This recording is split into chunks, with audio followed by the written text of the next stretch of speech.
கூலி முழு கதை விளக்கம் விரிவான பகுதி. ஆரம்பக் காட்சி கடந்த காலத்தின்படு. படம் கனத்த மழை பெய்யும் ஒரு இருண்ட இரவில் தொடங்குகிறது. துறைமுகத்தின் துருப்பிடித்த இரும்புப் பாழடைந்த கிடங்குகளுக்கு மத்தியில் தனிமையின் நிழலில் நிற்கிறார் தேவா ரஜினிகாந்த். அவரது கையில் கீறல்களும் நிறம் மங்கிய பழைய நினைவுகளும் நிறைந்த ஒரு பொன்னிற கைக்கடிகாரம். அந்தக் கடிகாரம் வெறும் நேரத்தைச் சொல்வது மட்டுமல்ல, அது அவரது கடந்த காலத்தின் அடையாளம், ஒரு வலி நிறைந்த சின்னம். மழைத்துளிகள் அவரது முகத்தில் வழிய மின்னலின் திடீர் ஒளியில் ஒரு பெரும் குழுவினரை அவர் தனியாக எதிர்கொள்கிறார். அவரது ஒவ்வொரு அடியும் ஒவ்வொரு அசைவும் இடி இடிக்கும் சத்தம் போல எதிரொலிக்கிறது. மின்னலின் வெளிச்சம் ஒரு கணத்தில் அவரது முகத்தைக் காட்டி மறைய பார்வையாளர்களுக்கு ஒரு பெரும் எதிர்பார்ப்பை திரைப்படம் ஏற்படுத்துகிறது. அவரது முகத்தில் காணப்படும் வலிகளும் வெறித்தனமும் அவர் ஒரு சாதாரண மனிதர் அல்ல என்பதைக் காட்டுகிறது. நண்பர்களின் வஞ்சகம். கூலி ராஜாவாக தேவா. பல ஆண்டுகளுக்கு முன்பு இந்த கப்பல் துறைமுகத்தின் அதிகாரமிக்க சட்டத்திற்கு அப்பாற்பட்ட அரசனாக வாழ்ந்தவன் தேவா. அவனது வார்த்தைகள் துறைமுகத்தில் சட்டமாக பார்க்கப்பட்டது. அவன் அண்ணன் போல, நம்பகமான நண்பனான ராஜசேகர், சத்யராஜ் மற்றும் தம்பி போல, விசுவாசமான வலது கரமான தயாள் சௌபின் ஷாஹிர் என இருவரை தன் குடும்பமாகக் கருதினான். அவர்கள் மூவரும் இணைந்தால் எந்த வேலையும் சாத்தியம்.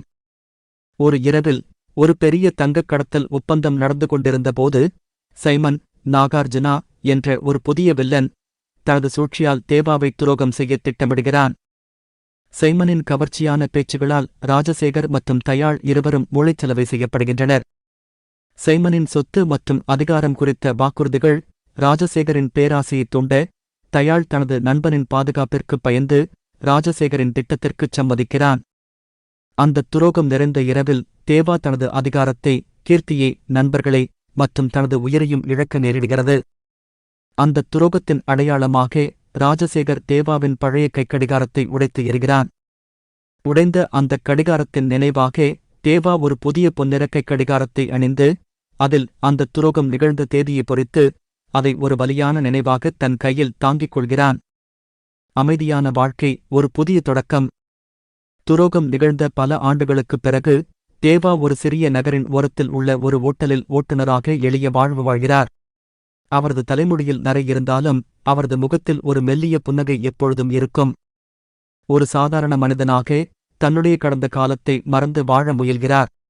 ஆனால் அவரது கையில் இருக்கும் அந்த கைக்கடிகாரமும் அதில் பொறிக்கப்பட்ட தேதியும் அந்த வலியான இரவை அவருக்கு தினமும் நினைவூட்டுகின்றன. இடைவேளை, மரணமும் உண்மையின் எழுச்சியும். ஒரு நாள் தேவா ஓட்டும் ஓட்டல் காரில் ராஜசேகர் வருகிறார். பல ஆண்டுகளுக்குப் பிறகு இருவரும் சந்திக்கும் போது ராஜசேகர் பயத்துடனும் குற்ற உணர்வுடனும் இருக்கிறார். தேவா ராஜசேகரிடம், என்ன ராஜசேகர், எதுக்காக இந்த பயம் என்று கேட்கிறார். அதற்கு ராஜசேகர், சைமன் ஒரு பெரிய ஆயுதக் கடத்தல் சரக்கு வரவிருக்கிறான். அது நம் நாட்டை அழிக்கும். உன்னால்தான் அவனைத் தடுக்க முடியும் என்று எச்சரித்து அவருக்கு ஒரு ரகசிய யூஎஸ்பி டிரைவை கொடுக்கிறார். அன்றிரவே மர்மமான முறையில் ராஜசேகர் கொல்லப்படுகிறார். ராஜசேகரின் மரணச் செய்தி தேவாவின் ஆழ்ந்த உறங்கிக் கொண்டிருந்த கூலி மனநிலையை மீண்டும் எழுப்பிவிடுகிறது. ராஜசேகரின் மகளான பிரீத்தி ஸ்ருதி ஹாசன் தன் தந்தையின் மரணத்தின் பின்னால் ஒரு சதி இருப்பதைக் கண்டறிகிறாள். அவளுக்கு தேவா யார் என்று தெரியாது. ஆனால் அவளுடைய தந்தையின் கடைசி வார்த்தைகளில் தேவா பெயர் இருந்ததை அறிந்து அவனிடம் உதவி கேட்கிறாள். முதலில் தேவா அவளைத் தவிர்க்கிறான். நான் இப்போது அப்படிப்பட்டவன் இல்லை என்று கூறுகிறான். ஆனால் பிரீத்தியின் தைரியமும் தந்தையின் மரணத்திற்கான உண்மையான ஆதாரங்களும் தேவாவின் மனதை உருக்கி அவளுக்கு உதவத் தூண்டுகின்றன. இடைவேளைக் காட்சி. பிரீத்தி சைமனின் ஆட்களால் துரத்தப்படுகிறாள். அவள் உயிருக்குப் போராடும் அந்தத் தருணத்தில் தேவா ஒரு காரில் வந்து அவளைக் காப்பாற்றுகிறார். பிரீத்தியை காரில் ஏற்றியபடி சைமனின் ஆட்களை தேவா தனது கம்பீரமான செயலில் ஒற்றைக் கையால் சமாளிக்கிறார். இந்தச் சண்டையின் நடுவே பின்னணியில் ஒலிக்கும் இசையுடன் தேவா தனது கையில் இருக்கும் பொன்னிற கைக்கடிகாரத்தை ஒருமுறை நிமிர்ந்து பார்க்கிறார். அந்தக் கடிகாரத்தில் பழைய துரோகம் நிகழ்ந்த நாள் விழுகிறது. அப்போது சைமனின் ஆட்கள் அவரை நோக்கி, இவன் அவ்வளவு சாதாரண ஆள் இல்லை போல இருக்கிறதே என்று பேசிக்கொள்கிறார்கள். இந்தக் காட்சியின் இறுதியில் தேவா ஒரு வெறியுடன், சாதாரணமாயிருந்தவனைத்தான் கூலியா மாத்துனீங்க என்று அழுத்தமான வசனத்துடன் திரும்பி சைமனின் ஆட்களை எதிர்கொள்கிறார். அதுவரை அமைதியாக இருந்த ஒரு மனிதன் மீண்டும் தனது பழைய வடிவமான கூலியாக மாறுவது ஒரு சிலிர்ப்புடன் காட்டப்படுகிறது. இந்தக் காட்சி தேவா மீண்டும் களத்தில் இறங்குவதைக் குறிக்கிறது. பழைய கூட்டாளிகள், ஒரு புதிய கூட்டணி. தேவா மீண்டும் தனது பழைய குழுவை உருவாக்குகிறான். இந்த முயற்சியில் அவன் முதலில் தேடிச் செல்கிறவன் அவனது பழைய கூட்டாளியான தயாள். தயாள் இப்போது ஒரு சிறிய கடத்தல் தகவல் சேகரிப்பவனாக வாழ்ந்து பெரும் கடனில் சிக்கியிருக்கிறார். தேவா அவனை சைமனின் பிடியில் இருந்து மீட்டு மீண்டும் தனக்கு கூட்டாளியாக்கிக் கொள்கிறான். அடுத்து அவர் தேடிச் செல்கிறவர் காலிஷா உபேந்திரா. ஒரு காலத்தில் தன்னுடன் சமமாக இருந்தவன் இப்போது சைமனின் உள்ளூர் கும்பலில் ஒரு அடிமை போல வேலை செய்கிறார். ஒவ்வொருவரையும் சைமனின் கட்டுப்பாட்டில் இருந்து தேவா மீட்கும் இந்த காட்சிகளில்தான் ரஜினிகாந்தின் மாஸ் ரீஎன்ட்ரி தருணங்கள் அமைக்கப்பட்டுள்ளன. பின்னணியில் ஒலிக்கும் மழை, அழுத்தமான பஞ்சைலாக்ஸ், சோமோஷன் சண்டைக் காட்சிகள் என அவர் மீண்டும் ஒரு கூலியாக மாறுவது சிலிர்ப்புடன் காட்டப்படுகிறது. வில்லனின் எதிர்த்தாக்குதல், சர்வதேச கூட்டணி. சைமன் தேவாவின் மறுபிரவேசத்தைக் கண்டு சர்வதேச மாஃபியா தலைவரான தகதி ஆமிர் கான் என்பவனுடன் கூட்டணி அமைக்கிறான். தகதி ஒரு அமைதியான செயலான தோற்றம் கொண்டவர். ஆனால் அவன் மிகவும் அபாயகரமானவன். அவன் தேவாவின் கடந்த கால ரகசியங்களைப் பயன்படுத்தி பிரீத்தியை கடத்த முயற்சிக்கிறான். பிரீத்தி கடத்தலும் உணர்ச்சிபூர்வமான பிணைப்பும். ராஜசேகரின் மரணத்திற்கான உறுதியான ஆதாரத்தை பிரீத்தி கண்டுபிடித்ததும் சைமனின் ஆட்கள் அவளை கடத்திச் செல்கிறார்கள். இந்தப் பகுதியில்தான் தேவாவுக்கும் பிரீத்திக்கும் இடையிலான தந்தைமகள் போன்ற பிணைப்பு உச்சத்தை அடைகிறது.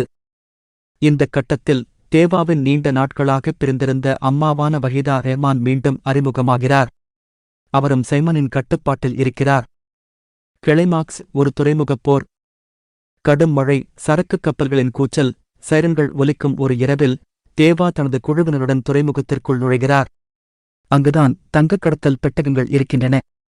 இந்த கிளைமாக்ஸ் ஒரு ஆக்ஷன் பேக்கேஜ் பனிப்போர் போல வடிவமைக்கப்பட்டுள்ளது. தேவாவும் அவரது குழுவும் தனித்தனியாகச் சைமனின் ஆட்களைத் தாக்குகின்றனர். ஒருபுறம் தயாள் தனது சாமர்த்தியத்தைப் பயன்படுத்தி ஆயுதக் கடத்தலின் முக்கிய கட்டுப்பாட்டு மையத்தை செயலிழக்கச் செய்கிறார். மறுபுறம் காலிஷா தனது அனுபவத்தைப் பயன்படுத்தி எதிரிகளின் பலம் வாய்ந்த குழுக்களை சிதறடிக்கிறார். இந்த தனித்தனி சண்டைக் காட்சிகளில் கதாபாத்திரங்களின் திறமைகள் விரிவாக காட்டப்படுகின்றன. இறுதியாக தேவாவுக்கும் சைமனுக்கும் இடையே ஒரு நேரடிச் சண்டை தொடங்குகிறது. சைமன், நீ இன்னும் பழைய தேவா இல்லை, உனது காலம் முடிந்துவிட்டது என்று சவால் விடுகிறான். அப்போது தேவா தனது கைக்கடிகாரத்தைப் பார்த்தபடி, நான் கூலியா இருந்தாலும் என் கை எப்பவும் காலியா போகாது என்று அழுத்தமாகப் பேசுகிறார். சண்டையின் உச்சத்தில் சைமன் பிரீத்தியை நோக்கி ஆயுதத்தைக் குறிவைக்கிறான். அப்போது தயாள் தனது உயிரையும் பொருட்படுத்தாமல் பிரீத்தியை காப்பாற்ற சைமனின் முன் நிற்கிறார். சைமன் தயாளைச் சுட்டுவிடுகிறான். இந்தக் காட்சி ஸ்லோமோஷன் மற்றும் உணர்ச்சிபூர்வமான இசையுடன் படமாக்கப்படுகிறது. நண்பனுக்காகத் தன் உயிரைத் தியாகம் செய்யும் தயாளின் செயல் தேவாவின் மனதில் ஆழமான தாக்கத்தை ஏற்படுத்துகிறது. தயாளன் சுடப்பட்டதால் ஏற்பட்ட கோபத்தில் தேவா ஆவேசமாக சைமனைத் தாக்கி அவனை கப்பலின் மேலிருந்து கீழே தள்ளிவிடுகிறார். சைமன் கொள்கலனுக்குள் விழுந்து இறக்கிறான். பிரீத்தி காப்பாற்றப்படுகிறாள், ஆனால் தேவா தனது நண்பனை இழக்கிறான். ஹீரோவின் முடிவு, ஒரு புதிய தொடக்கம். படம் முடியும் தருவாயில் தேவா தன் அம்மாவையும் பிரீத்தியையும் சந்தித்து தனது கடந்த காலத்தின் சுமையை இறக்கி வைக்கிறார். அவர்கள் அனைவரும் ஒரு உணர்ச்சிகரமான பிணைப்புடன் பேசிக் கொள்கிறார்கள். அப்போது தகுதி ஒரு தொலைபேசி அழைப்பில் தேவாவை எச்சரிக்கிறான், இது முடிவல்ல, இதுதான் தொடக்கம் என்று எதிர்கால அச்சுறுத்தலை உருவாக்குகிறான். தேவா தங்கக் கடத்தலுக்கு பயன்படுத்தப்பட்ட தொழில்நுட்பம் கொண்ட கைக்கடிகாரங்களை அழிக்கிறார். அப்போது சில வெற்றிகள் சிறையிலிருந்துதான் தொடங்கும் என்று கூறுகிறார். அவர் தன்னை காவல்துறையிடம் ஒப்படைக்கிறார். படம் முடிவடையும் போது பிரீத்தியும் தேவாவின் அம்மாவும் காவல் நிலையத்தின் வாயிலில் தேவா ஒரு அமைதியான நடையுடன் உள்நுழைவதைப் பார்க்கிறார்கள். பின்னணியில் இறுதிக்கான உருக்கமான இசை ஒலிக்கிறது. தேவா மீண்டும் தனது வாழ்க்கையை ஒரு புதிய தொடக்கத்துடன், ஒரு கூலியாக அல்ல, ஆனால் ஒரு நாயகனாகத் தொடங்குகிறார்.